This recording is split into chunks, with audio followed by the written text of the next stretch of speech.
نحمده ونصلي على رسوله الكريم أما بعد أعوذ بالله من الشيطان الرجيم بسم الله الرحمن الرحيم فاذكروني أذكركم واشكروا لي ولا تكفرون صدق الله مولانا العظيم۔ میرے محترم عزیزوں دوستو،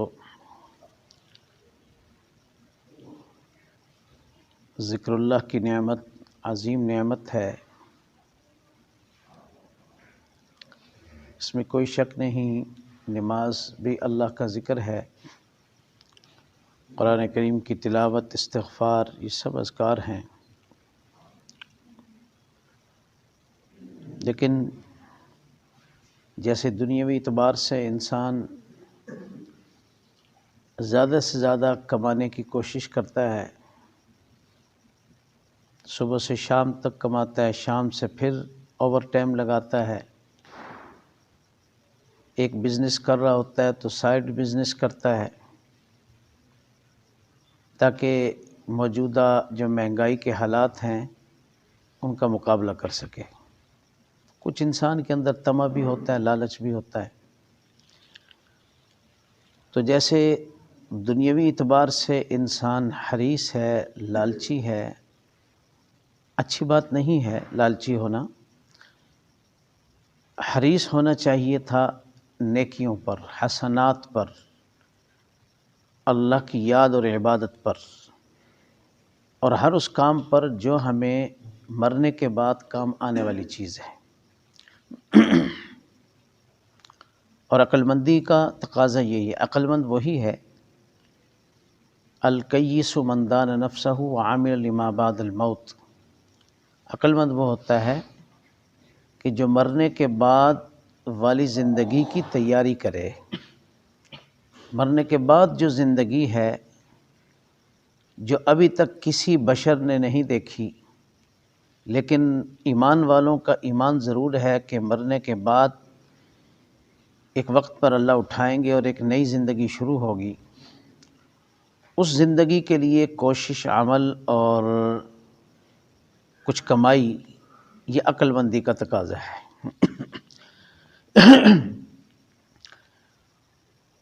تو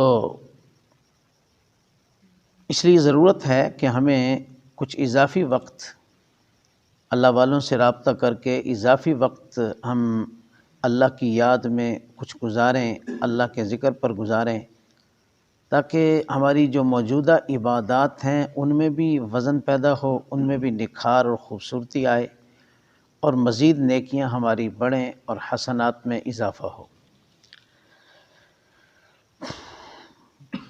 اس لیے اللہ والوں سے رابطہ کیا جاتا ہے، تعلق قائم کیا جاتا ہے، اور اس کی ترغیب دلائی جاتی ہے تاکہ ان کی ہدایت کے مطابق ان کی رہنمائی میں کچھ وقت 24 گھنٹے میں خلوت کے اندر، تنہائی کے اندر اللہ کی یاد میں گزارا جائے۔ اور خلوت اور تنہائی کی عبادت انسان کو باکمال بناتی ہے۔ انسان کے اندر بہت ساری خوبیاں پیدا ہوتی ہیں جو اس سے پہلے انسان کے اندر نہیں ہوتی۔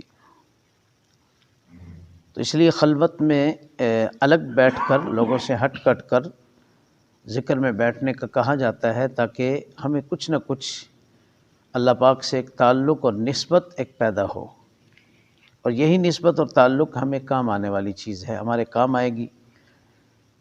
یہ زندگی تو گزر جانے والی چیز ہے، فانی ہے دنیا، کسی انسان کا کوئی پتہ نہیں ہوتا کس وقت بلاوا آ جائے۔ اچانک ایک دوست، ایک تعلق والا، ایک رشتہ دار ہم سے بچھڑ جاتا ہے، اور ہم یہ سمجھ رہے ہوتے ہیں کہ ہم تو یہاں سدا رہیں گے، ہمیں تو کوئی بیماری نہیں ہے، ہم تو صحت مند ہیں، ہم تو جوان ہیں۔ ایسی بات نہیں ہے۔ موت کا ایک وقت مقرر ہے جو اللہ کے علم میں ہے، انسان کو نہیں پتہ ہوتا۔ انسان خوش فہمی میں مبتلا ہوتا ہے، لیکن موت جو ہے وہ انسان کے سر پہ کھڑی ہوتی ہے۔ کہتے ہیں تقدیر کند خندہ، تدبیر کند بندہ۔ بندہ اپنے پروگرام بنا رہا ہوتا ہے، اور اللہ کی تقدیر اس پہ ہنس رہی ہوتی ہے کہ دیکھو یہ کیسے کیسے پروگرام بنا رہا ہے، اور موت تو آنے والی ہے اس کی۔ موت تو آ رہی ہے، موت آنے والی ہے، موت کا وقت مقرر ہو چکا ہے، کفن بازاروں کے اندر سل کر تیار ہو کر آ چکا ہے، اور یہ کاروبار میں مصروف ہے، دنیا داری میں مصروف ہے۔ اس کے نام کا جو کفن ہے جو اس کے بدن پر ڈالا جائے گا وہ مارکیٹ میں آ چکا ہے، اور یہ ابھی اس کو پتہ ہی کوئی نہیں ہے۔ کیوں؟ انسان لا علم ہے۔ اچانک جب موت آتی ہے تو پھر پتہ چلتا ہے اور کہ وہ کرنا کیا تھا اور کرتا کیا رہا ہوں۔ ہماری حالت تو ایسی ہے جیسے کہ شاعر نے کہا تھا، نظر سوئے دنیا قدم سوئے مرقد، نظر سوئے دنیا قدم سوئے مرقد، کہ نظر دنیا کی طرف پیچھے کی طرف ہے، اور قدم سوئے مرقد، اور پاؤں ہمارے قدم جو ہیں وہ تیزی کے ساتھ قبر کی طرف جا رہے ہیں۔ یعنی ہم آخرت کی طرف رہے ہیں، عدم کی طرف، موت کی طرف جا رہے ہیں، اور دیکھ ہم پیچھے دنیا کی طرف رہے ہیں۔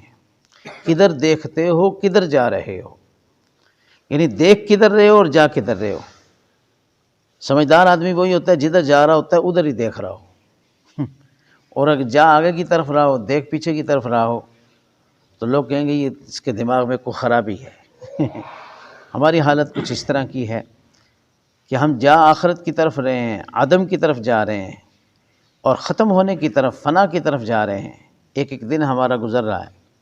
لوگ سالگرہ مناتے ہیں، ہمارا بچہ اتنے سال کا ہو گیا جی، اس کی سالگرہ ہے، یعنی اتنے سال عمر ہوگی، حالانکہ 1 سال تو گھٹ گیا اس کا۔ اگر 60 سال لے کے آیا تھا تو اب اس کی عمر اگر 10 سال ہو گئی ہے تو 10 سال تو گھٹ چکے ہیں، 50 رہ گئے ہیں۔ 20 سال کی عمر میں سالگرہ کر رہا ہے تو 30 باقی رہ گئے ہیں، 20 گزر گئے ہیں۔ عمر تو کم ہو رہی ہے، عمر بڑھ تو نہیں رہی، عمر میں اضافہ تو نہیں ہو رہا۔ ہاں ویسے دیکھنے میں بڑا ہو رہا ہے، لیکن در حقیقت انسان موت کے قریب ہو رہا ہے، فنا کی طرف جا رہا ہے۔ تو اصل چیز جو ہے وہ تعلق مع اللہ ہے، اللہ پاک کے ساتھ ایک قلبی تعلق ہے۔ ظاہری اور سرسری تعلق تو ہر مسلمان کا ہے، ہر مسلمان کا ہے، کلمہ گو کا ہے، اور اس سے بہتر، بہت زیادہ بہتر جو نمازی لوگ ہیں ان کا ہے۔ لیکن ہماری نمازوں کی حالت بھی ہمیں پتہ ہے، ہماری نمازوں کی حالت کیسی ہے۔ کیا نماز ہمیں اللہ کی یاد دلاتی ہے؟ بلکہ دنیا کے خیالات سے بھری ہوتی ہے نماز میں۔ ظاہر دیکھنے والے تو سمجھ رہے ہیں کہ اس کا اللہ پاک سے تعلق ایک بڑا مضبوط ہے، نمازی ہے، روزہ دار بھی ہے، باشرہ بھی ہے، سب کچھ ہے، لیکن ہم اندر سے ٹٹولیں کیا ہمارا اللہ پاک کی ذات سے کتنا تعلق ہے؟ قلبی تعلق، جسے قلبی تعلق کہا جاتا ہے۔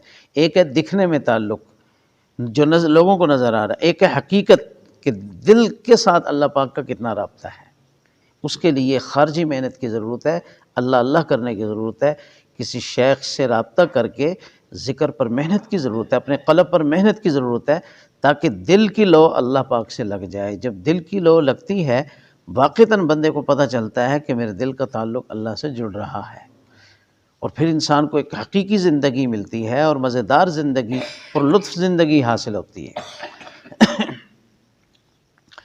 اس لیے خانقاہی ماحول کے اندر ذکر پر زور دیا جاتا ہے کہ اجتماعی شکل میں بھی کر لو، اجتماعی ذکر کی مجلس میں بھی کر لو، شاید ہمیں شوق پیدا ہو جائے اللہ کرنے کا، اللہ سیکھنے کا شوق پیدا ہو جائے۔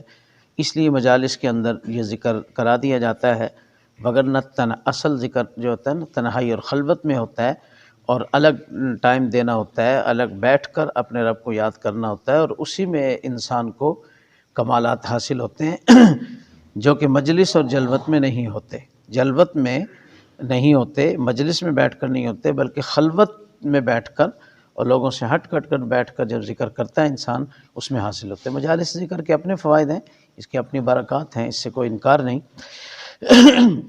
لیکن جو انسان کا ایک خاص تعلق بنتا ہے اللہ پاک کی ذات سے، وہ علیحدہ بیٹھ کر جب اللہ کرتا ہے، انسان سیکھتا ہے، اس وقت اس کا تعلق اللہ پاک کی ذات سے بنتا ہے، اور وہ بھی جلدی نہیں، اس میں بھی زندگیاں کھپ جاتی ہیں۔